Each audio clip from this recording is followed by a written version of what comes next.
लिकर व्यवसायासाठी जागा निवडताना कुठल्या गोष्टींची काळजी घ्यावी? मित्रांनो, लिकर व्यवसायासाठी जर तुम्ही जागा निवडत असाल तर सगळ्यात महत्त्वाचं म्हणजे ती जागा शहराच्या किंवा तुमच्या गावाच्या गर्दीच्या ठिकाणी असावी आणि पुढील कागदपत्रांची पडताळणी करावी। तर कुठले कुठले कागदपत्र आहेत? एक म्हणजे 7/12चा उतारा किंवा प्रॉपर्टी कार्ड, दोन्ही पैकी एक काहीतरी असू शकतं, 7/12चा उतारा किंवा प्रॉपर्टी कार्ड।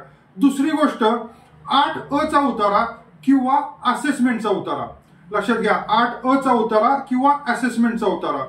तिसरी गोष्ट बांधकाम परवाना किंवा परमिशन, आणि चौथी गोष्ट म्हणजे बांधकाम पूर्णत्वाचा दाखला किंवा कंप्लिशनचा दाखला किंवा त्याला भोगवाढ दाखला पण म्हटलं जातं।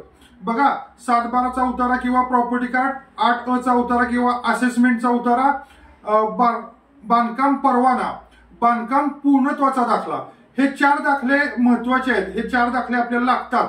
आणि 5वं म्हणजे ती जागा वाणिज्य बिगर शेती असावी। एवढी जर तुम्ही डॉक्युमेंट बघून घेतली जागेची तर तुम्हाला पुढे जाऊन कुठलीही अडचण येत नाही।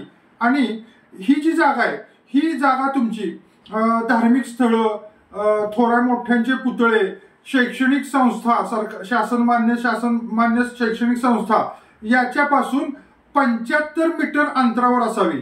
हे अंतर हवाई मोजलं जात नाही, तर ज्या प्रकारे माणूस जातो त्या प्रकारे ते अंतर असावं। ते थोडंसं ऍडजस्टेबल असतं, नकाशात आपण दाखवून ते थोडं ऍडजस्ट करू शकतो।